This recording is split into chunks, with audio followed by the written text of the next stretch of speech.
Constantinople, May 29, 1453. The walls are burning.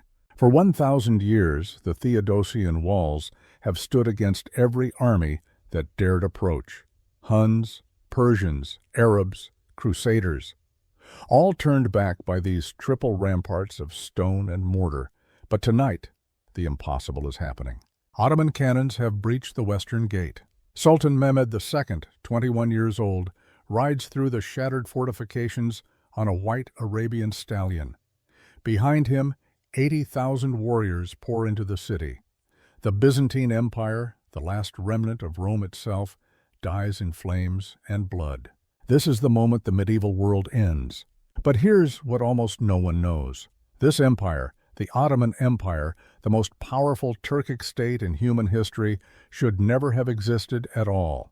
210 years earlier, the Mongol Empire executed a brilliant strategy to ensure that no Turkic power could ever threaten them again. They succeeded completely. They crushed the strongest Turkic state in Western Asia. They destroyed its armies. They shattered its unity. They made it impossible for the Turks to ever rise again. And in doing so, they accidentally created the perfect conditions for the most powerful Turkic empire in history to emerge. This is the story of history's greatest unintended consequence. The year is 1243. The place is Eastern Anatolia.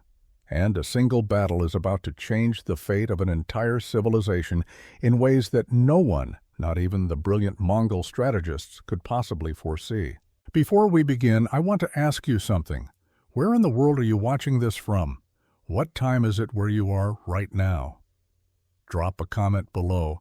I'm genuinely curious what time zones this story is reaching. Because what happened 780 years ago holds lessons that matter today, no matter where or when you're watching. Now, let's go back. To understand how the Mongols accidentally created the Ottoman Empire, we need to start long before 1243. We need to go back to 1071, to a battlefield in eastern Anatolia where the fate of an entire region was decided in a single afternoon. The Battle of Manzikert. On one side, the Byzantine Empire, 70,000 men under Emperor Romanos Diogenes, the descendants of Rome, Christian, Greek-speaking, controlling Anatolia for over 1,000 years. On the other side, the Seljuk Turks, led by Sultan Alp Arslan, 40,000 cavalry from the Central Asian steppes, Muslim, Turkic-speaking, and about to change history. The battle lasted one day. By sunset, the Byzantine army was destroyed. Emperor Romanos was captured, and the door to Anatolia stood wide open. But here's what made Manzikert different from every other battle in that era. This wasn't just a military invasion. This was the migration of an entire civilization. The Turkic peoples who had lived on the steppes of Central Asia for centuries began pouring westward. They brought everything. Warriors, yes, but also farmers, craftsmen, scholars, merchants, families. An entire social system transplanted from the steppes to the mountains and valleys of Anatolia. 6 years later, in 1077, they established the Sultanate of Rum. Rum, the Arabic word for Rome, because this territory had once belonged to the Eastern Roman Empire, to Byzantium, and the Turks knew it. For the next century and a half, the Sultanate of Rum grew, not just in size, in sophistication. By the late 12th century, by the early 13th century, Rum had reached its zenith. It wasn't just a military state. It was a center of civilization. Imagine this. From the Mediterranean coast to the mountains of eastern Anatolia, a network of caravanserais. Stone buildings spaced exactly one day's journey apart along every major trade route. Fortified rest stops where merchants could sleep safely, where horses could be changed, where goods could be stored. These weren't crude shelters. They were architectural masterpieces, high vaulted ceilings, intricate stone carvings, separate quarters for different classes of travelers, workshops for repairs, mosques for prayer, hospitals for the injured. The Sultanate built hundreds of these structures. They connected Central Asia with the Mediterranean, silk from China, spices from India, wool from Anatolia, glass from Syria, all flowing through Rum's territory, all taxed by Rum's customs officials. The city of Konya became the capital. 50,000 people, libraries, madrasas teaching astronomy, mathematics, medicine, philosophy, poets composing in Persian and Arabic, architects designing mosques that still stand today. Trade with Genoa alone brought in millions of gold dinars annually. The Sultan's treasury could field 80,000 professional soldiers at full mobilization. The state infrastructure rivaled anything in Europe or the Middle East. But there's something fascinating about the Sultanate of Rum that most people miss. Something that reveals a profound strategic insight. The sultans had Turkic blood. Their armies spoke Turkic languages. Their warriors came from the steppes. But look at their court. Look at their culture. The sultans had Persian names, Kaikubad, Kaikaus, Kaikusra. The court officials spoke Persian. The official correspondence was in Persian. The poetry, the literature, the artistic traditions all bore deep Persian influence. Why? Because the Turkic peoples understood something that most conquerors never figure out. Military strength can win you territory, but to rule a civilized land, to actually govern cities and manage trade and maintain infrastructure, you need to learn from the civilizations that came before. The Turks were brilliant warriors. The Persians had 1,000 years of imperial administrative tradition. Instead of rejecting Persian culture as foreign, the Turks embraced it. They synthesized it with their own military traditions. This wasn't weakness. This was strategic sophistication. They took the mobility and tactical brilliance of steppe cavalry warfare and combined it with the administrative complexity of Persian statecraft. They created something new, Turco-Persian culture, a fusion that was stronger than either component alone. Think about what that required. The humility to admit what you don't know, the wisdom to learn from those you've conquered, the vision to create something new rather than just imitating the past. This is our first twist. The thing that seems like cultural surrender is actually strategic genius. The Sultanate of Rum became powerful not despite adopting Persian culture, but because of it. By 1240, the Sultanate was at its absolute peak. Sultan Kaikubad I ruled from a palace in Konya that rivaled anything in Cairo or Baghdad. His armies had defeated the Crusaders to the west. His diplomats maintained alliances across the Islamic world. His treasury was full.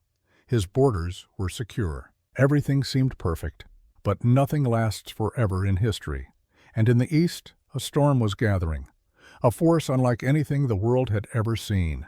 In 1206, on the steppes of Mongolia, a man named Temujin united the Mongol tribes under a new title, Genghis Khan, universal ruler. What happened next changed the world. Over the next 2 decades, Mongol armies swept across Central Asia like a force of nature. They destroyed kingdoms that had stood for centuries. They conquered territories the size of continents. They built the largest land empire in human history. And they did it with a level of military sophistication that still impresses historians today. The Mongols weren't just brutal, they were methodical. Their cavalry could ride 80 miles in a day. They could survive on dried meat and mare's milk for weeks without supply lines. They could coordinate attacks across hundreds of miles using a messenger system faster than anything in the medieval world. Their composite bows, made of horn and sinew and wood, could penetrate armor at 300 meters. Their arrows could kill at distances where European crossbows were useless. But here's what made them truly unstoppable: their tactical doctrine. The feigned retreat, the pincer movement, the flanking maneuver executed with split-second timing across miles of battlefield. The ability to move 100,000 horsemen with the precision of a single unit. They studied their enemies. They adapted their tactics. They learned siege warfare from Chinese engineers. They learned espionage from Persian spies. They took the best from every culture they conquered and made it their own. Between 1219 and 1221, they destroyed the Khwarezmian Empire, one of the most powerful Islamic states of the era, an empire that controlled much of Central Asia and Persia. Cities that had stood for 1,000 years were reduced to rubble in days. Bukhara, Samarkand, Merv. The destruction was systematic, calculated, designed to send a message that would echo across continents. Modern historians estimate between 2 and 15 million people died in those 3 years. The sources vary wildly, and we'll never know the exact number. But even the most conservative estimates suggest a catastrophe on a scale the world had rarely seen. This wasn't random violence, this was strategy. The Mongols understood something fundamental about empire. Fear is a weapon. If you make an example horrific enough, future enemies will surrender without a fight. The terror of Mongol conquest saved the Mongols themselves countless casualties. Resist and be annihilated. Submit and be spared. By the early 1230s, the Mongols had conquered most of Persia, and now they were bordering the Sultanate of Rum. Sultan Kaikubad I was a wise man. He'd heard the stories coming from the east, cities destroyed, armies obliterated, populations massacred. He understood that Rum, for all its wealth and power, could not defeat the Mongols on the battlefield. So in 1236 he made a pragmatic decision. He acknowledged himself as a vassal of the Mongols. He agreed to pay annual tribute, tens of thousands of gold dinars every year, along with silk and horses and other valuable goods. It was humiliating, but it was smart. Rum couldn't win a war against the Mongols, but by submitting without a fight, Kaikubad bought something priceless: autonomy, the right to continue ruling his own territory, the preservation of his state's internal structure. For several years, this strategy worked perfectly. The Mongols got their tribute. Rum got to survive. Everyone benefited. But then, in 1241, something happened that changed everything. Great Khan Ogedei, the son of Genghis Khan, the ruler of the entire Mongol Empire, died suddenly. The empire fell into a succession crisis. The Mongol nobility began arguing over who should be the next great Khan. Armies that had been poised to invade Europe pulled back to Central Asia. The entire imperial machinery seemed to pause. And Sultan Kaikhosro II, who had inherited the throne from his father Kaikubad, saw what he thought was an opportunity. Kaikhosro was in his early 30s, educated, confident. He'd grown up in the palace at Konya, surrounded by the finest scholars and warriors in the Islamic world. He'd been taught that Rum was a great power, that the Turks were invincible warriors. And now, looking at the Mongol Empire apparently falling apart, he made a calculation. He declared an end to tribute payments. He sent word to the Mongol commanders that Rum was no longer a vassal state, that the Turks would no longer bow to foreign overlords. His advisors warned him. His father's old generals urged caution. But Kaikhosro was convinced. The Mongols were weak. They were distracted.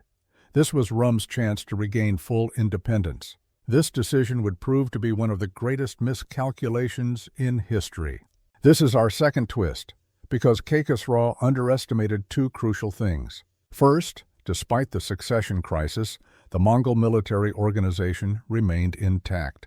The local commanders still controlled their armies. The supply systems still functioned. The tactical doctrine was unchanged. The empire might be arguing over leadership, but the war machine was still operational. Second, and more importantly, Kaikhosro didn't understand Mongol strategic thinking. For the Mongols, allowing a vassal to rebel without punishment would set a catastrophic precedent. If Rum escaped unpunished, every other vassal state across the empire would see weakness. They would all rebel. The entire tribute system that funded the Mongol state would collapse. From the Mongol perspective, crushing Rum wasn't personal. It was necessary. It was existential. The Mongol general responsible for the Anatolian frontier was named Baiju Noyan. He was in his 50s, a veteran of dozens of campaigns. He'd fought in China, in Persia, in the Caucasus. He'd seen every kind of terrain and every kind of enemy. He was methodical, patient, ruthless when necessary. When news of Kaikhosro's rebellion reached him, Baiju didn't react emotionally. He didn't rush into battle. He followed protocol. He summoned Sultan Kaikhosro to reaffirm his submission. Kaikhosro refused. Baiju declared war. Now Kaikhosro understood the danger. His moment of confidence evaporated. He began assembling the largest army Rum had ever fielded. He called up every soldier from across the Sultanate. He reached out to allies. The Empire of Trebizond on the Black Sea coast sent troops. The Ayyubid rulers of Aleppo sent cavalry. Kaikhosru even hired Frankish mercenaries, Christian soldiers willing to fight for gold. By the summer of 1243, Kaikhosru had assembled 80,000 men. It was an impressive coalition. On paper it looked formidable. Baiju had only 30,000 Mongol warriors, along with some support troops from Georgia and Armenia, who had already submitted to Mongol rule. The odds seemed to favor Rum. But numbers aren't everything in war. The Rum forces were a coalition, different languages, different commanders, different loyalties. Some soldiers were motivated by faith, some by gold, some by fear of punishment if they didn't show up. The Mongol army was a unified force. Every warrior had been training since childhood. Every officer had risen through merit. Every tactical maneuver had been practiced 10,000 times. They moved like a single organism. And they were led by a general who'd been winning battles for 30 years. The two armies met at a place called Kosa Dağ. The name means beardless mountain. It's a pass in eastern Anatolia between the cities of Sivas and Erzincan. High altitude, rocky terrain, summer heat. The date was June 26, 1243. As the sun rose that morning, Kaikhosru looked out at his army and must have felt a flicker of hope. He had the numbers. He had the defensive position. Maybe, just maybe, he could pull off a miracle. Baiju looked at the Rum forces and saw exactly what he expected: a large, undisciplined coalition. He gave the order to advance. What happened over the next hours would determine the fate of Anatolia for the next 2 centuries. And it would set in motion a chain of consequences that not even Baiju, with all his intelligence and experience, could possibly foresee. The battle was about to begin. The first day of battle at Kosa Dağ began with a deception.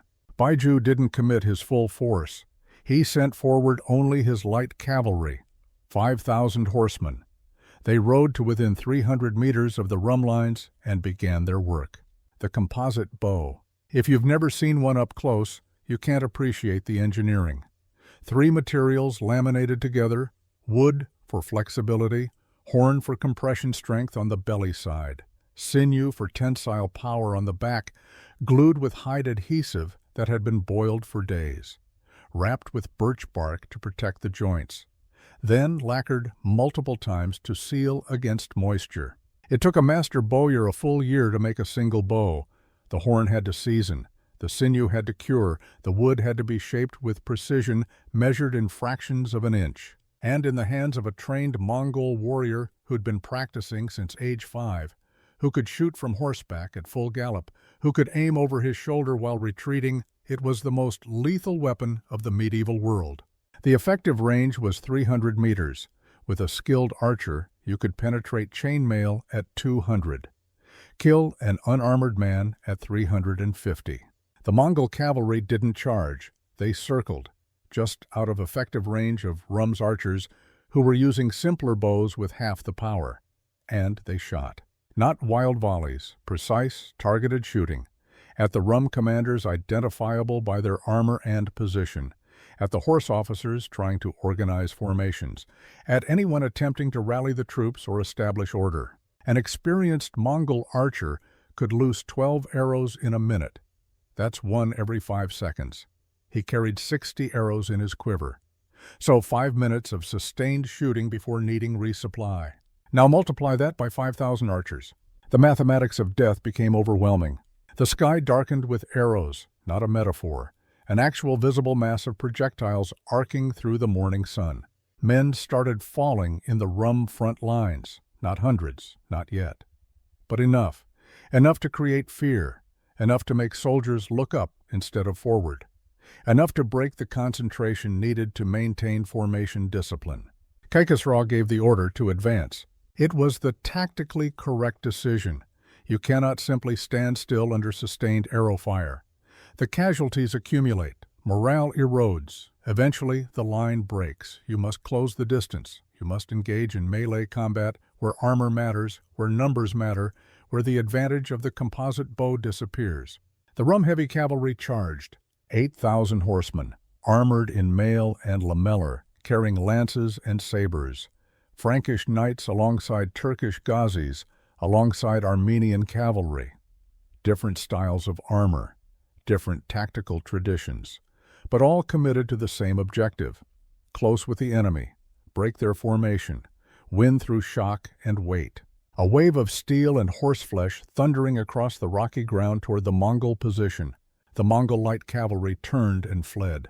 Not in panic, not in disorder, in perfect formation. They wheeled their horses as one unit and galloped away from the advancing Rum forces, still shooting backwards as they rode. The famous Parthian shot, steering the horse with knee pressure, twisting in the saddle, aiming over the shoulder, loosing arrows at pursuers while retreating at speed. It looked like cowardice. The Rum cavalry pursued. They'd been told stories about Mongol cowardice, about how these steppe barbarians couldn't stand up to real warriors in real armor, how they relied on tricks because they lacked courage. Now it seemed to be true. The Mongols were running. The Rum forces picked up speed. The distance between the two armies closed. 400 meters, 300, 200, and then the trap closed. From behind two low ridges on either side of the valley, ridges that had seemed empty, that had been scouted and declared clear, Baiju's heavy cavalry appeared. 10,000 horsemen in full armor. They'd been waiting since before dawn, hidden in shallow depressions, lying flat beside their horses. Absolutely still, absolutely silent, patient. They hit the Rum forces on both flanks simultaneously. This is the moment when battles are decided, not by courage, not by inspiring speeches, by geometry and timing. The Rum cavalry was strung out in a pursuit formation. Their flanks were exposed. Their rear was unprotected. They were oriented toward an enemy that was already out of reach. Their momentum carried them forward when they needed to be turning to meet the new threat. The Mongol heavy cavalry crashed into them from the sides with perfect coordination. Lances shattered against armor, horses screamed. Men went down under the hooves of war horses that had been bred on the steppes specifically for size and aggression and combat temperament. And now the Mongol light cavalry wheeled back around. They stopped retreating. They formed up at 300 meters and resumed shooting, but now they were aiming at an enemy that was trapped, engaged in melee, unable to defend against arrows coming from multiple angles. This is our third twist, the feigned retreat. A tactic as old as steppe warfare itself, simple in concept, brutally effective in execution. It works because it exploits fundamental weaknesses in cavalry combat, the difficulty of stopping a charge once it's begun, the momentum that becomes a liability, the tunnel vision that makes soldiers focus on the enemy in front and ignore threats from the sides. The Mongols had used this tactic for generations, against the Jin dynasty in China, against the Khwarezmians in Persia, against the Russians at the Khalkha River. It worked every time because human psychology doesn't change. The urge to pursue a fleeing enemy is hardwired, and discipline breaks down in the chaos of combat. Kaikhosro had walked directly into it. The Rum cavalry tried to disengage, tried to reform, but cavalry battles don't work like that. Once you're in melee, once formations break down, it becomes 1,000 individual fights. Chaos in its purest form. Kaikhosro's commanders screamed orders, tried to organize a retreat, tried to establish a defensive line where men could rally and reorganize. But the Mongols had done this 10,000 times before. They knew exactly how to prevent a disorganized cavalry force from reforming. They knew the precise amount of pressure to maintain, not overwhelming attacks that might inspire desperate resistance. Just enough contact to prevent disengagement, arrow fire from distance, cavalry charges at weak points, a systematic, methodical destruction. By midday, the Rum heavy cavalry was shattered. Not annihilated, but broken. Units scattered across miles of rocky terrain, officers separated from their men, chain of command severed, cohesion destroyed. Kaikhosro pulled back to his infantry, 40,000 men, mostly light infantry, archers, spearmen. They'd been watching the cavalry battle from defensive positions on higher ground. The smart move now would be withdrawal, a fighting retreat to fortified cities. Force the Mongols into sieges where numbers and local support would matter more than open-field mobility. But retreat requires coordination, discipline, trust between different units that they'll cover each other's withdrawal, that no one will break and run and leave the others exposed. Kaikhosru's army was a coalition, and coalitions are fragile. The Frankish mercenaries looked at the destroyed cavalry and made a calculation. They were being paid to fight, not to die in a losing cause. When the employer is clearly losing, when the outcome is no longer in doubt, the contract becomes void. Professional soldiers know when to cut their losses. They began withdrawing from the line. The troops from Trebizond saw the Franks leaving. They'd only come because their emperor owed Kaikhosru a favor. One good turn deserves another. But there's a difference between honoring an alliance and committing suicide. The favor had been paid. Time to go home. They pulled back too. The Ayyubid cavalry from Aleppo watched the coalition disintegrating. They'd come to help a fellow Muslim ruler against the Mongol infidels, to support the faith, to earn religious merit through Gaza.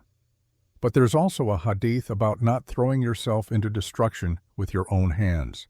Sometimes withdrawal is the wiser choice. They withdrew. The dominoes were falling. Baiju didn't even need to attack the infantry. He just needed to wait, to maintain pressure, to let fear and doubt do the work that swords and arrows would have done at much greater cost. As the sun began setting on June 26, 1243, the Rum army simply disintegrated. Not in a rout, not in a panicked stampede, in a quiet, systematic dissolution. Units looked around, saw that they were isolated, saw that the Allies were gone, saw that the battle was lost, and decided that living to fight another day was better than dying for a sultan who'd made a catastrophically bad decision. By nightfall, the Rum camp was abandoned. 80,000 men had melted into the Anatolian landscape. Some went home to their farms and villages.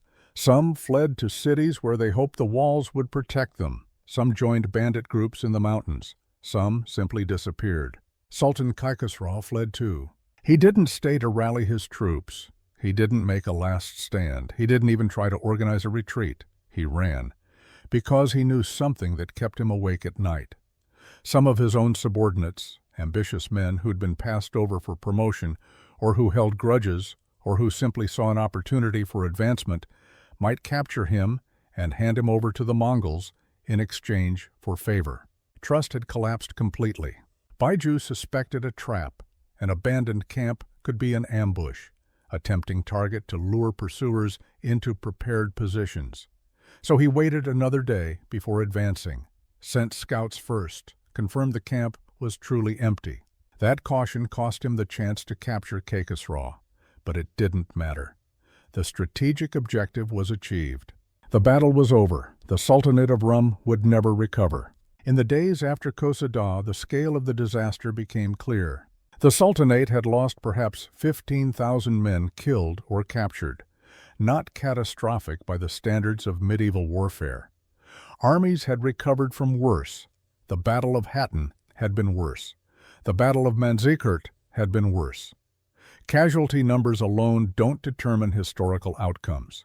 But those 15,000 casualties included most of the professional officer corps, the experienced cavalry commanders who knew tactics and logistics, the administrative officials who understood supply chains and mobilization, the engineers who could build siege equipment, the veteran sergeants who trained new recruits. That institutional knowledge couldn't be replaced quickly. Worse, the coalition was destroyed. The Empire of Trebizond would never send troops to help Rum again. The Ayyubids had lost confidence in Rum's military competence. The Frankish mercenaries spread word across the Mediterranean that Kaikhosru was a losing bet. Rum's reputation was shattered. Rum was isolated, vulnerable, defeated, and Kaikhosru was in hiding. The Mongols didn't pursue. They didn't need to. They waited. After 3 weeks, a delegation arrived at Baiju's camp. It was led by the vizier, a man named Muhaddab al-Din. He was in his 50s, gray beard, worn face, an experienced administrator, a survivor of palace intrigue and diplomatic crises and 2 previous sultans. He'd negotiated with Crusaders and Byzantines and Ayyubids. He'd resolved border disputes and trade disagreements and religious controversies. And now he had the worst job of his life, negotiating surrender terms with the Mongols. Baiju received him with courtesy. The Mongols understood protocol. You don't humiliate a defeated enemy more than necessary. You want them functional enough to pay tribute, broken enough to never rebel again. It's a delicate balance. The terms were presented, written in Persian and Mongolian. Official, formal, non-negotiable. Annual tribute to the Mongol Empire, 12 million silver coins, 500 rolls of silk, 500 camels, 5,000 sheep. Muhaddab did the calculation in his head. He'd been managing Rum's finances for 2 decades. He knew the numbers. The total value was approximately 400,000 gold dinars. That was the Sultanate's entire annual revenue from customs duties and agricultural taxation. Every single dinar Rum collected from its economy would go to the Mongols. Nothing left for maintaining the army, nothing for infrastructure, nothing for administration, nothing for the court. But that wasn't all. The tribute had to be transported to Mongolia, to Karakorum, the capital, thousands of miles across hostile territory, at Rum's expense. That meant caravans, guards to protect them, logistics, supplies for the journey, more costs. And a Mongol supervisor, a darugachi, would be appointed to oversee Rum's administration, to make sure the tribute was collected efficiently, to watch for any sign of disloyalty or rebellion, to report back to Baiju. The Sultan could continue ruling, in name, but only at Mongol sufferance. One word from the darugachi, and the Sultan would be replaced, with someone more compliant, more obedient, more useful. Muhaddab signed the treaty. What choice did he have? The alternative was the destruction of every city in Rum, the massacre of the population, the annihilation of Turkish power in Anatolia. He'd seen what happened to the Khwarezmians when they resisted. Better to survive as a vassal than to die as a martyr. Kaikhosro emerged from hiding and returned to Konya. He was still Sultan in title. But everyone knew the truth. Everyone saw the Mongol supervisor in the palace. Everyone felt the burden of the tribute crushing the economy. Rum was a puppet state now. The proud sultanate that had rivaled the greatest powers in the Islamic world was reduced to a tributary, a province in all but name. The humiliation was total. But Kaikhosro still had one more disaster ahead of him. In 1246, 3 years after Kozada, Sultan Kaikhosro died. The sources don't agree on how.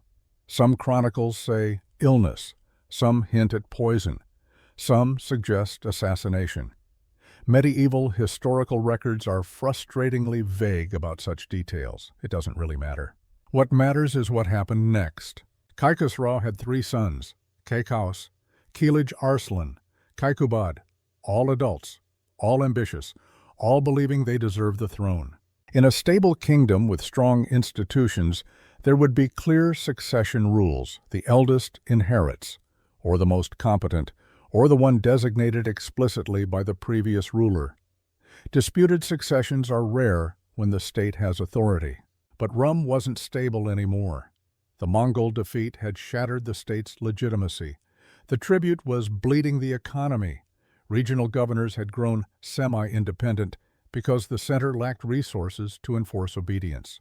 Army commanders controlled their own power bases and owed loyalty to whoever paid them. And each of Kaikhosro's 3 sons had different supporters, different factions, different promises of reward. They began fighting for the throne, not with words and legal arguments, with armies and sieges and assassinations. Rum descended into civil war. The Mongols watched this happening with calculated satisfaction. This is our 4th twist, because here's what most people miss about Mongol imperial strategy. They didn't just conquer territory, they managed it with sophistication. A unified Rum, even as a vassal, could potentially rebuild its strength over decades, could potentially rebel again in a generation. could become a problem that would require another military campaign to resolve. But a fragmented Rum, a sultanate divided into rival factions fighting each other, brothers killing brothers, resources wasted on internal conflict instead of external resistance. That was no threat at all. That was perfect from the Mongol perspective. Baiju didn't intervene in the civil war. He didn't pick a side. He didn't send troops to support any faction. He let them fight, let them exhaust themselves, let them destroy what remained of Rum's military capacity. And when the fighting had drained all three brothers of resources and will, when none of them could achieve victory, when the country was bleeding from internal wounds, Baiju imposed a solution. The Sultanate was divided into three parts. Each brother got one section. Each ruled semi-independently. Each paid tribute directly to the Mongols. Divide and rule. The oldest trick in the imperial playbook, but effective. Three weak sultans competing with each other were infinitely preferable to one strong sultan uniting resistance. The brothers spent their energy fighting each other instead of plotting against their Mongol overlords. Perfect. From 1246 to 1308, the Sultanate of Rum existed in name only. Real power lay in Mongol hands. In 1256, all of Anatolia formally submitted to the new Great Khan, Mungka.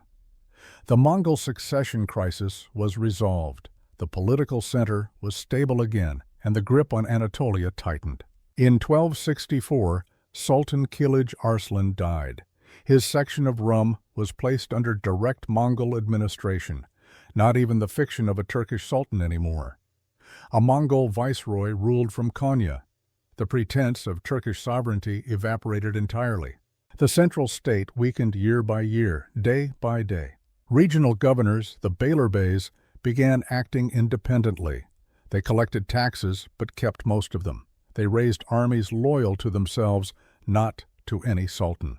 They made deals with local powers without consulting anyone.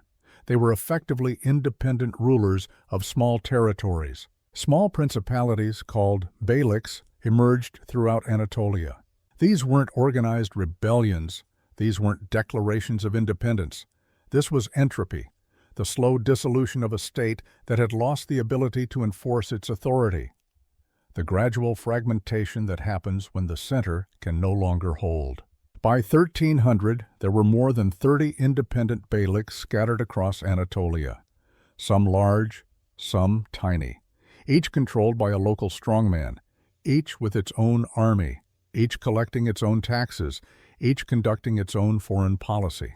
Some beyliks were established by former Rum governors who simply stopped sending reports to Konya, some by tribal leaders who carved out territories, some by military commanders who'd seized power in the chaos and now ruled as petty warlords. They fought each other constantly, over land, over trade routes, over water rights, over insults real or imagined, over ancient grudges and new ambitions. There was no common law, no central authority to appeal to, no force capable of imposing order, just chaos, endless, grinding, exhausting chaos. Anatolia had become a patchwork of competing warlords, a failed state. And then in 1308, the last Sultan of Rum was assassinated. His name was Masud II. He was in his 20s, young, energetic, idealistic. He'd been trying to rebuild the Sultanate's authority, trying to bring the beyliks back under central control, trying to restore what his grandfather Kekubad had built. Someone, the sources don't say who, probably several someones working together, decided that was a threat to their independence, and eliminated him. A knife in the dark, or poison in wine. The chronicles are vague. The Sultanate of Rum officially ceased to exist. The state that had been founded in 1077, that had reached its zenith under Kekubad, that had once rivaled Cairo and Baghdad in power and culture, was gone, erased from the map after 231 years. Between 1243 and 1308, something else was happening in Anatolia, something the Mongols barely noticed because they were focused on collecting tribute and preventing reunification, something that would change everything. People were moving, not random migration, directed displacement with clear patterns. Think about what the Mongol conquests had done to Central Asia and Persia. Between 1219 and 1260, 4 decades of continuous warfare. Cities destroyed, economies collapsed, trade routes severed, agricultural systems disrupted, millions dead or displaced. The survivors fled, and they fled westward, away from the Mongol heartland, toward the frontier zones where Mongol control was lighter, where there was still room to breathe, still opportunity to rebuild. Anatolia was such a frontier zone. These weren't ordinary refugees carrying whatever possessions they could grab. Wars don't displace populations randomly. They select for specific types of people. They create survivor bias. The ones who made it to Anatolia were disproportionately skilled, combat veterans who'd survived battles through competence or luck, metalworkers whose skills made them valuable enough to be spared during city sacks, engineers who understood siege equipment and fortifications, scholars who could read and write and calculate, Sufi sheikhs with spiritual authority, merchants with trading connections. They brought with them something more valuable than goods or gold. They brought institutional knowledge, the accumulated wisdom of previous empires, Persian administrative traditions refined over centuries, Arabic legal frameworks, Central Asian military tactics, the organizational principles that make states function. Thousands upon thousands of such people flooding into Anatolia between 1240 and 1300, not all at once, in waves, in groups, in families, each seeking safety, each seeking opportunity. They couldn't go back east. The Mongols controlled everything from China to Persia. That door was closed. They couldn't stay in central Anatolia easily. The beyliks there were numerous and unstable. Constant warfare, no security, resources stretched thin. But to the west, there was something interesting, a frontier where small Turkish beyliks faced the Byzantine Empire. And Byzantium was weak. The Fourth Crusade in 1204 had been a disaster for Byzantium. Christian crusaders who were supposed to liberate Jerusalem from Muslim control had instead attacked Constantinople. They'd sacked the city, looted its treasures, destroyed its economy, shattered its political unity, established a Latin empire that ruled for 50 years before the Byzantines retook their own capital. By the mid-13th century, Byzantium had recovered somewhat. The empire existed again, but it was a shadow of its former self.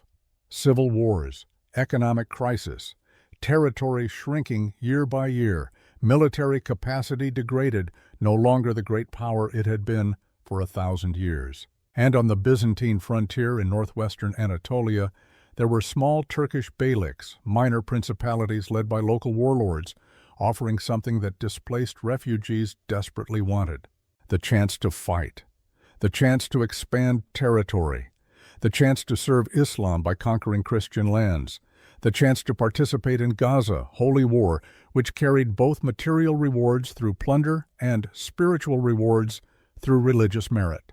For combat veterans who'd fled Mongol conquest, this was appealing: fight for faith, gain wealth through legitimate warfare, escape Mongol control, rebuild lives on the frontier. For scholars and administrators who'd lost their positions, it offered something equally valuable: the chance to rebuild institutions, to apply their knowledge in places that desperately needed administrative capacity, to serve new patrons who would appreciate their skills.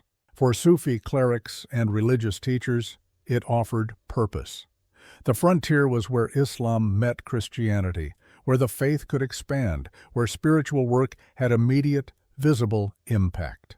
The beyliks in northwestern Anatolia became magnets, not because they were the strongest, not because they were the richest, not because they had exceptional leaders yet, but because of strategic positioning, far enough from Mongol centers of control to operate with relative independence, close enough to the Byzantine frontier to offer opportunities for expansion, positioned perfectly to attract the flood of skilled refugees fleeing Mongol-controlled territories.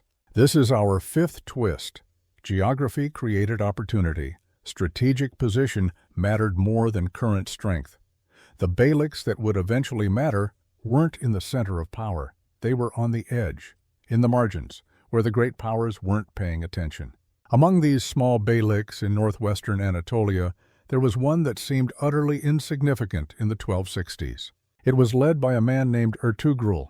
He was a tribal leader from the Kayu clan, Turkic origins, probably from the Central Asian steppes originally, though the sources are unclear and contradictory about his early life.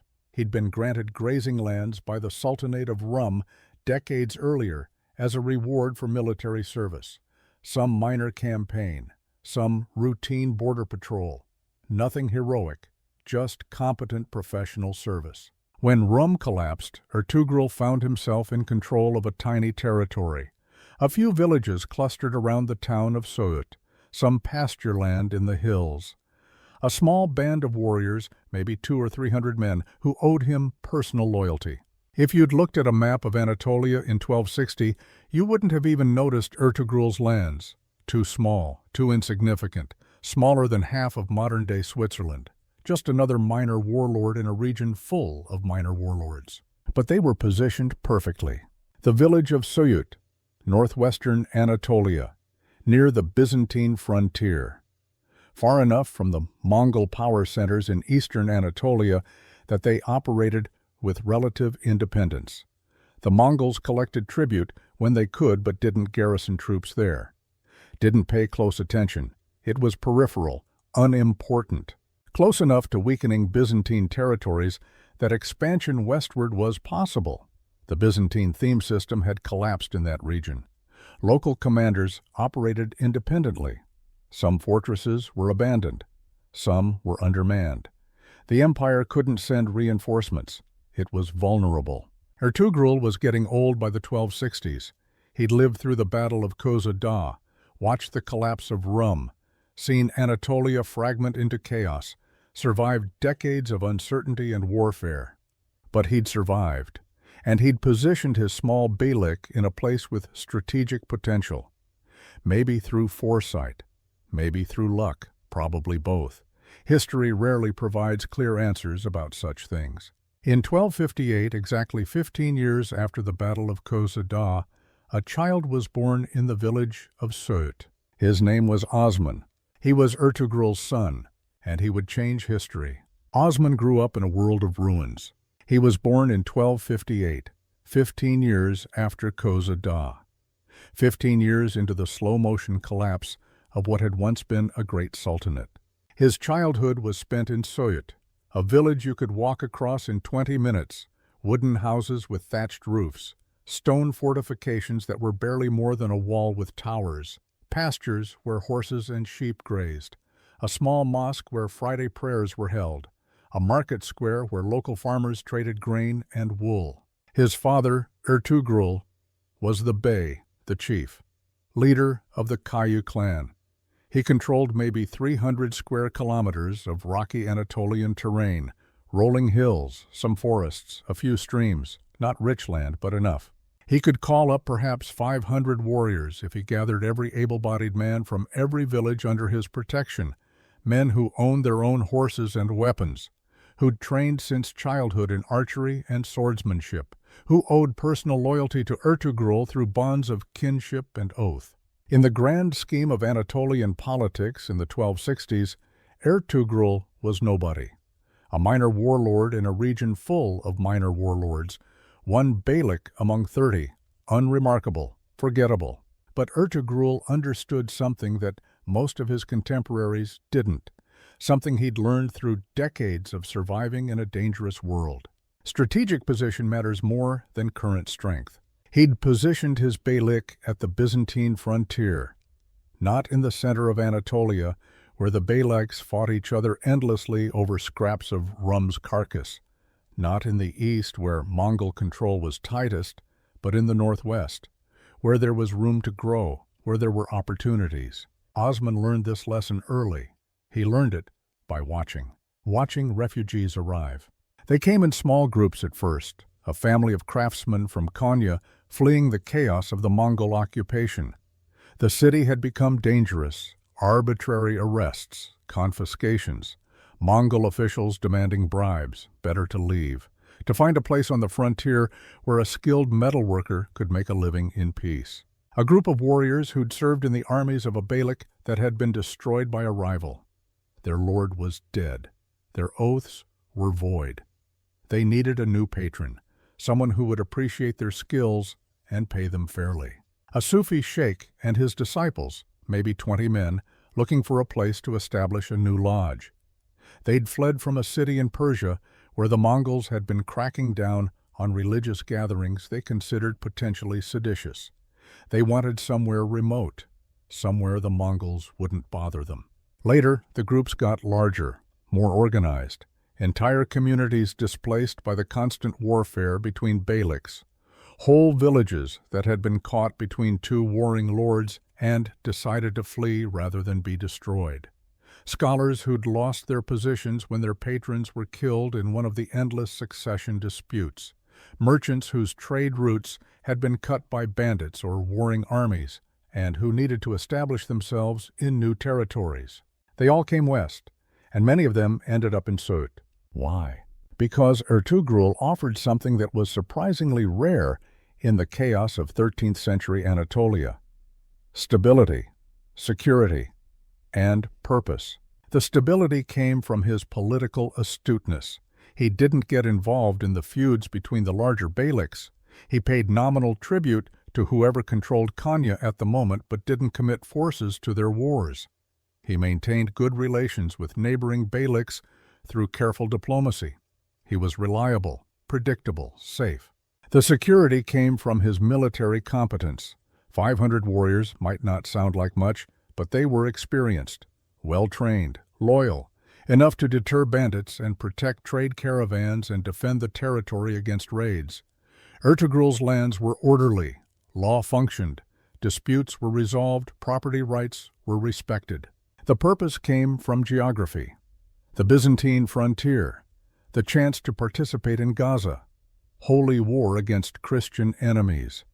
For Muslim warriors displaced by Mongol conquests, who'd seen Islamic states destroyed by pagan conquerors, the chance to fight for the faith against Christian enemies was psychologically powerful. It restored meaning. It transformed survival into sacred duty. Ertugrul welcomed these refugees, not out of pure altruism, out of strategic calculation. They brought skills his beylik needed. They increased his military strength. They enhanced his economic capacity. They provided legitimacy through religious authority. He gave them land to farm, protection from enemies, a place in his community, and in return they gave him their loyalty and their service. By the time Osman was 10 years old, in 1268, he'd learned to speak with men from across the Islamic world. Craftsmen from Persia who knew metalworking techniques for forging superior sword steel. Scholars from Bukhara who could read Arabic and Persian and teach mathematics and astronomy. Warriors from the armies of the Khwarezmian Empire who understood siege warfare and cavalry tactics at a level of sophistication beyond anything practiced in Anatolia. Sufi mystics who provided spiritual guidance and religious legitimacy. This was Osman's education, not formal schooling in a madrasa, not book learning alone, real education, learning from living repositories of institutional knowledge, men who'd served in great courts, who'd studied in famous madrasas, who'd fought in battles across half of Asia, who carried in their heads the accumulated wisdom of civilizations. Osman absorbed it all. He learned administrative practices from Persian bureaucrats, military tactics from Central Asian warriors, religious law from trained scholars, diplomatic protocol from men who'd negotiated treaties for sultans and emirs. When Osman was 20 in 1278, his father Ertugrul died. Osman inherited a beylik that was still tiny by any objective measure, maybe 800 square kilometers now, perhaps 1,000 warriors, annual revenue that might support a modest household and maintain a small standing guard force, but nothing more. But he inherited something more valuable than territory or wealth. He inherited strategic position. He inherited a diverse population with valuable skills. He inherited a growing reputation as a place where ambitious men could find opportunity. And he inherited his father's wisdom, the understanding that position matters, that patience pays off, that building something lasting requires foundations, not just flags on a map. Osman's first major decision, as Bey revealed his character. He didn't immediately launch a major military campaign. He didn't try to conquer neighboring beyliks. He didn't make grandiose declarations or ambitious claims. He consolidated, he organized, he strengthened what he already had. This is the quality that military historians often miss when they analyze Osman's success. He wasn't a particularly brilliant tactical commander. There are no famous battles named after him like Kosa Dağ or Manzikert, no revolutionary innovations in warfare attributed to him, no dramatic victories against overwhelming odds. What Osman had was patience and organizational genius. He understood that rapid expansion creates rapid collapse, that conquering territory means nothing if you can't hold it, that administrative capacity determines sustainable power more than battlefield victories, that building something lasting requires systematic development, not heroic gestures. Over the next decade, from 1278 to 1290, Osman slowly expanded his territory. He didn't attack major Byzantine cities. He avoided confrontation with powerful beyliks. He didn't overextend his forces or his logistics. Instead, he targeted small Byzantine fortresses, isolated strongpoints that were difficult for Constantinople to reinforce. Places where the local Byzantine commander had maybe 50 or 100 soldiers, places that controlled important trade routes or agricultural valleys but weren't strategically critical enough for the Byzantine Empire to commit major resources to defending. Each conquest was methodical. Surround the fortress, cut off supplies, establish a blockade, offer generous surrender terms. If they refused, take it by force with minimal casualties. If they accepted, treat the defenders well. This last point mattered enormously. Many Byzantine soldiers and officials, seeing their empire weakening year by year, seeing that Constantinople couldn't or wouldn't send reinforcements, seeing that resistance was futile, chose to surrender to Osman rather than fight to the death. And when they surrendered, they weren't massacred. They weren't enslaved. They weren't forcibly converted to Islam. Christian soldiers who wanted to leave were allowed to go, escorted safely to Byzantine territory with their personal possessions. Those who wanted to stay and serve in Osman's forces were welcomed, given positions based on their competence, not their religion.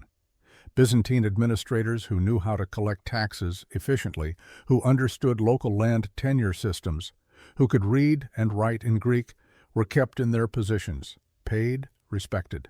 Word spread through the Byzantine frontier: surrender to Osman and you'll be treated fairly. Resist and you'll eventually lose anyway because Constantinople can't help you. This wasn't altruism, this was strategy. Every fortress that surrendered without a fight saved Osman casualties and time. Every Byzantine official who kept working saved him the effort of building administrative systems from scratch. Every Christian soldier who joined his army added to his strength without depleting his Turkish and Muslim population for military service. Every fair treatment of surrendered enemies enhanced his reputation and made future conquests easier. Osman was building a state, not just leading raids, and he had help. The refugees who'd been arriving for decades weren't just warriors. Among them were men who'd served in the administrative hierarchies of the Sultanate of Rum, the Khwarezmian Empire, the Seljuk courts.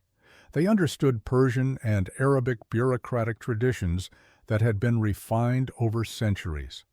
They knew how to organize tax collection, how to maintain roads and bridges, how to establish courts of law, how to manage markets, how to regulate craft guilds. Osman absorbed these systems. He adapted them to his circumstances. He created something new, a hybrid state. Turkish military traditions from the steppes blended with Persian administrative practices from the great Islamic empires. Islamic law combined with pragmatic tolerance for Christian subjects who paid their taxes and caused no trouble. Tribal loyalty structures merged with formal bureaucratic organization. It was synthesis, the same principle that had made the Sultanate of Rum successful. learning from those who came before, taking the best elements from multiple traditions, creating something stronger than any single component. By 1299, Osman controlled a significant swath of northwestern Anatolia, perhaps 5,000 square kilometers, multiple fortified towns, a population of maybe 50,000, mixed Muslim and Christian, an army that could field 3,000 to 4,000 warriors for major campaigns, plus local militias for garrison duty.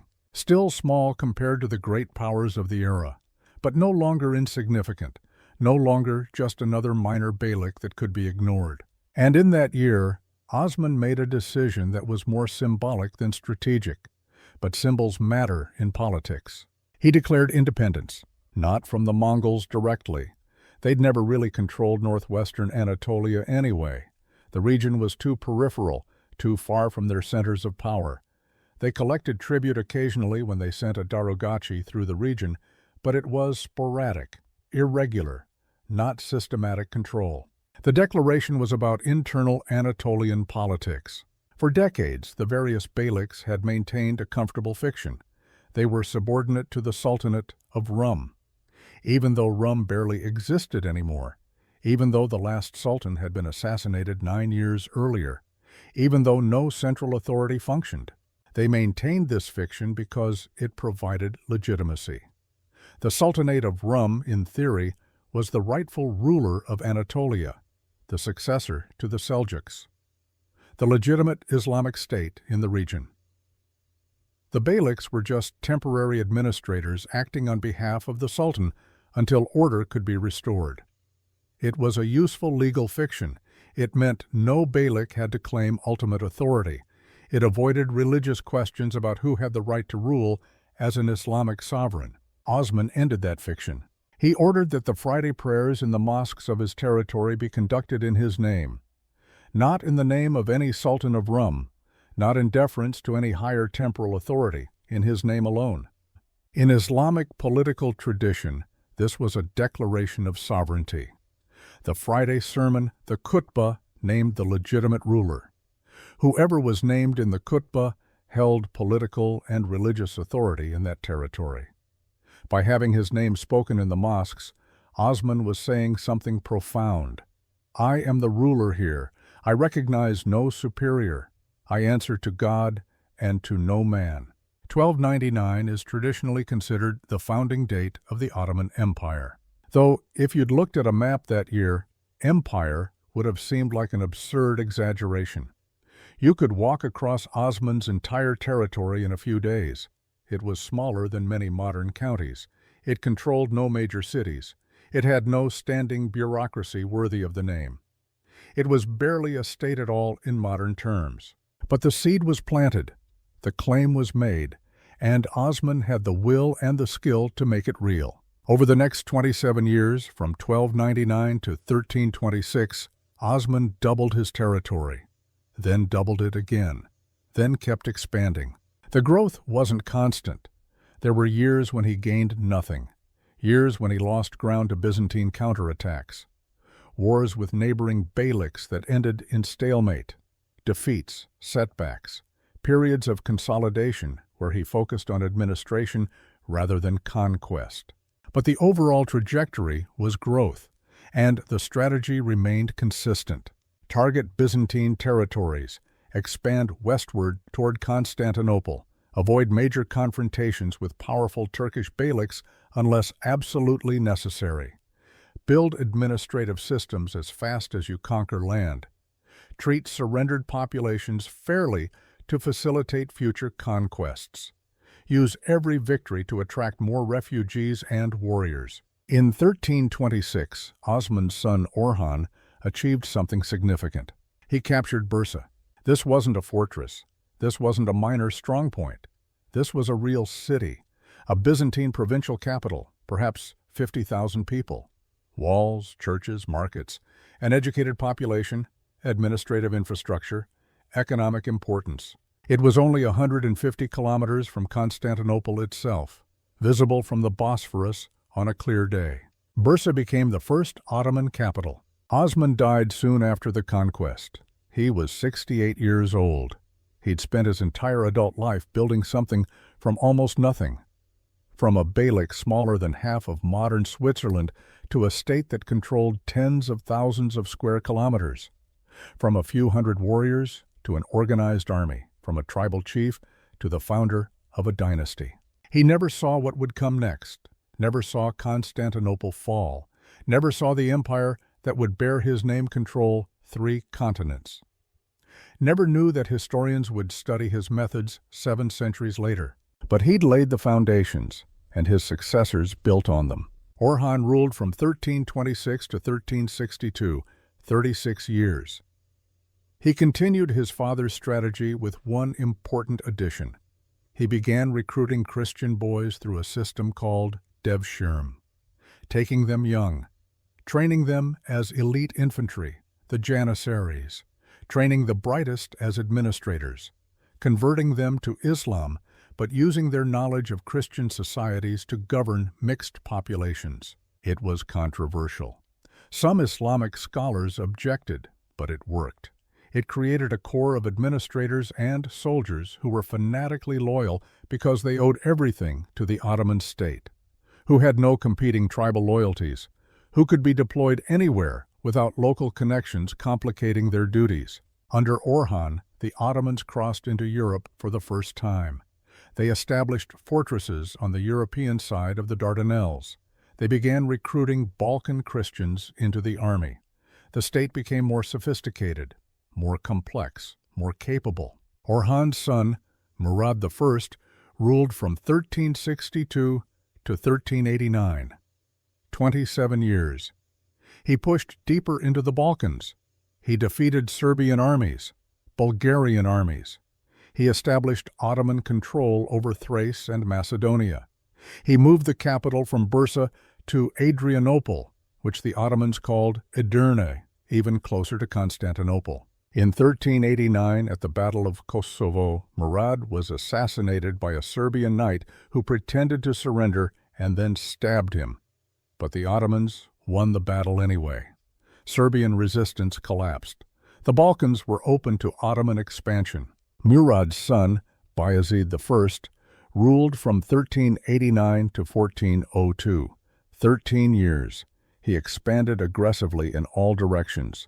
He besieged Constantinople itself for 7 years, though he couldn't take it.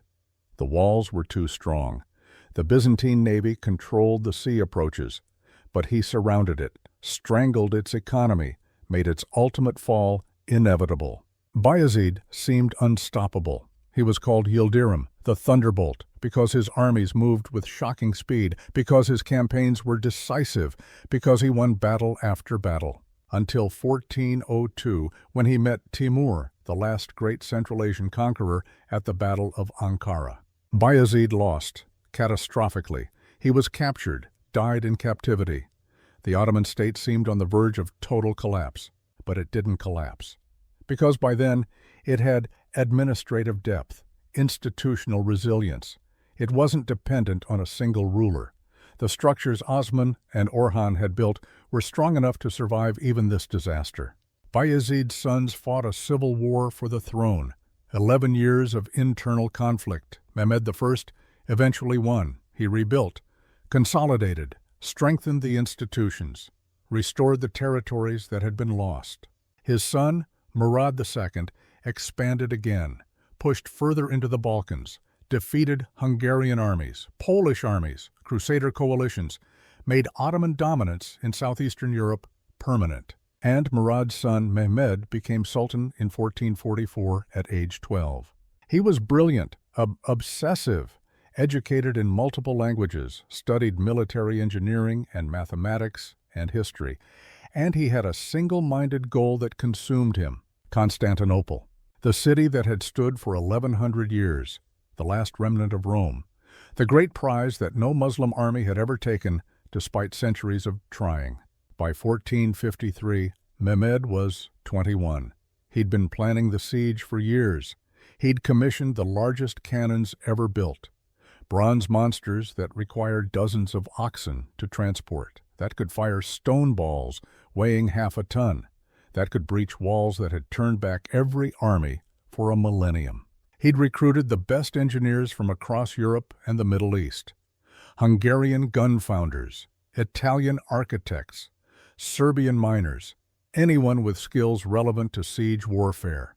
He'd assembled an army of 80,000 men, Turks, Balkan Christians serving as vassals, Serbian cavalry, Albanian infantry, Bulgarian auxiliaries, a multinational force united under Ottoman command.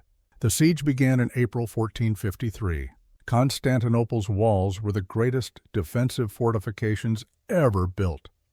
Triple ramparts, inner walls 40 feet high, outer walls 25 feet high. A moat 60 feet wide and 20 feet deep, towers every 200 feet. A defensive system refined over 1,000 years.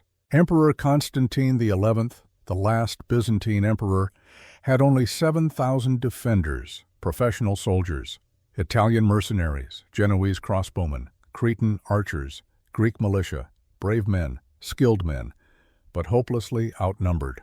There was no possibility of victory. No relief force would come. The Byzantine Empire had no allies left who could help. It was alone, surrounded, doomed. But Constantine chose to fight anyway, to die defending what his ancestors had built, to make the end worthy of the empire's long history. For 53 days, the bombardment continued. The cannons fired thousands of rounds. The walls cracked. Sections collapsed. Byzantine defenders frantically rebuilt at night what the Ottomans destroyed during the day. They fought with desperate courage. But courage alone couldn't overcome mathematics, couldn't overcome superior firepower, couldn't overcome the inevitable. On May 29, 1453, at dawn, Mehmed launched the final assault. Ottoman forces poured through the breaches in the western wall, through the gates that could no longer be held, into the city in an overwhelming wave. Constantine died fighting on the walls, sword in hand, defending the empire until his last breath. He threw off his imperial regalia so he'd die as a soldier, not as a ceremonial figure. His body was never identified with certainty, lost in the chaos of the final battle. By sunset, Constantinople was Ottoman. Mehmed rode into the Hagia Sophia, the great church that had been the heart of Eastern Christianity for 900 years. The architectural masterpiece with its impossible dome that seemed to float on light. He ordered it converted into a mosque, renamed it Hagia Sophia. The Byzantine Empire was gone. The 1,000-year successor to Rome had fallen. The medieval world had ended. A new era had begun. And the Ottoman Empire had become one of the most powerful states in the world.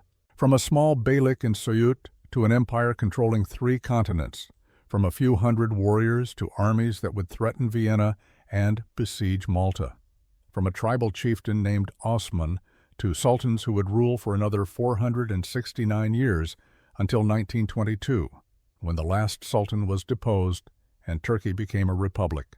The Ottomans became far stronger than the Sultanate of Rum had ever been, more powerful than any Turkic state in history, more enduring than most empires in any civilization. And here's the profound irony that brings us to our final twist. This should never have happened. The Mongols destroyed the Sultanate of Rum in 1243, specifically to prevent a Turkic power from threatening them. They succeeded completely. They shattered Rum. They fragmented it deliberately. They made sure no unified Turkish state could emerge in Anatolia. They did everything right according to their strategic logic. And yet, 2 centuries later, from the ruins they created, an empire emerged that was more powerful than anything they'd destroyed. How? 4 factors converged, each one a necessary condition, none sufficient alone. First, the Mongols created a vacuum without building a replacement structure. They were excellent at destroying states, but Anatolia was peripheral to their concerns. Just a province on the edge of their vast empire, not worth the administrative effort of direct rule, so they left it fragmented, collected tribute, maintained chaos, and assumed that chaos would prevent any single power from becoming dangerous. They were wrong. In that chaos was opportunity for someone positioned correctly, someone patient enough, someone who understood that fragments could be built into something new. Second, the Mongol conquest displaced enormous populations of skilled people who fled westward. These weren't ordinary refugees, wars select for survivors. The ones who made it to Anatolia were disproportionately capable. Warriors with combat experience, craftsmen with valuable skills, scholars with administrative knowledge, religious authorities with legitimacy. They brought with them the institutional knowledge of fallen empires, Persian bureaucratic traditions, Arabic legal frameworks, Central Asian military tactics. Osman and his successors didn't invent Ottoman institutions from nothing. They learned from these refugees. They absorbed centuries of accumulated wisdom and adapted it. Third, Byzantium was weak at precisely the moment the Ottomans were rising. If the Byzantine Empire had remained strong, if it had been able to project power into Anatolia effectively, the Ottomans would have had no room to expand. They would have been crushed or contained. But Byzantium had been catastrophically weakened by the Fourth Crusade, by civil wars, by economic decline, by territorial losses in all directions. By the time Osman was expanding in the late 13th century, Byzantium could barely defend what it still held. It certainly couldn't counter the systematic Ottoman advance, so Osman had space to grow. Fourth, the Ottomans built their identity around Gaza, holy war against the Christian frontier. This wasn't just propaganda or empty rhetoric. It was a real motivator that attracted warriors from across the Islamic world. Men who'd seen Muslim states destroyed by Mongol pagans could find purpose fighting for Islam against Christian enemies. While other beyliks in Anatolia fought each other over scraps of territory and old grudges, the Ottomans focused westward. They had a unifying mission, a common purpose, something larger than personal ambition or tribal loyalty. That ideological component gave them an advantage in recruiting and retaining talent. It created cohesion in a world of fragmentation. These four factors converged in northwestern Anatolia in the late 13th century, and Osman happened to be positioned perfectly to take advantage of all of them. This is our sixth twist. Success wasn't just about talent or effort. It was about position and timing. Osman wasn't the most brilliant military commander in Anatolia. His beylik wasn't the richest or the strongest in 1278. But he was situated precisely where he needed to be when circumstances aligned, far from Mongol power centers, close to a weakening Byzantine frontier, positioned to attract displaced refugees, leading a population motivated by religious purpose. And he was smart enough to recognize these advantages, patient enough to exploit them methodically over decades. In 1243, the Mongols destroyed the Sultanate of Rum to prevent Turkic power from threatening their empire. They executed their strategy brilliantly. They achieved every short-term objective. They were thorough. They were sophisticated. They did everything that military logic and strategic doctrine suggested. 210 years later, in 1453, the descendants of those defeated Turks conquered Constantinople. They established an empire that would last 600 years. That would control territories the Mongols never reached. That would become more powerful than anything the Mongols destroyed. The Mongols optimized for a short-term goal: eliminate the threat, prevent reunification, maintain control through fragmentation. They succeeded completely in that objective. But they failed to account for what would emerge from the ruins. They created opportunities without intending to. They displaced populations who carried knowledge to new places. They left Anatolia chaotic but not directly controlled. They focused on tribute collection rather than state building. They assumed that preventing a strong unified state was sufficient. They didn't imagine that something new could be built from fragments. This is our seventh and final twist. In complex systems, actions have consequences far beyond their immediate effects. The Mongols were one of the most intelligent empires in human history. They had sophisticated intelligence networks. They planned campaigns years in advance. They studied their enemies meticulously. They understood logistics and strategy at a level most societies couldn't match. But even they couldn't foresee that destroying Rum would create conditions for the Ottomans. Even they couldn't predict all the second-order and third-order effects of their decisions. History teaches humility. We act with imperfect knowledge. We optimize for goals we understand. We deal with problems we can see, but the future is opaque. Consequences ripple outward in ways we cannot predict. What seems like victory may contain seeds of future defeat. What seems like catastrophe may create opportunities for later success. 780 years later, what remains? The lesson of unintended consequences, that our certainty about outcomes is often hubris, that complex systems behave in ways that defy prediction, that acting in the world requires humility about what we don't know. The Battle of Kozada in 1243 seemed like a decisive endpoint. The Mongols had won. Rum was destroyed. Turkic power in Anatolia was broken. The strategic objective was achieved. But it was a beginning, not an ending. The beginning of a process that would unfold over 2 centuries, that would create something the Mongols never imagined, that would produce consequences they never intended. On a spring evening in 1453, an old shepherd stands in the hills above Soyut, the village where Osman was born, where this story began. He looks west toward the horizon where Constantinople burns, where Ottoman cannons have breached walls that stood for a millennium, where the medieval world is ending and a new age is beginning.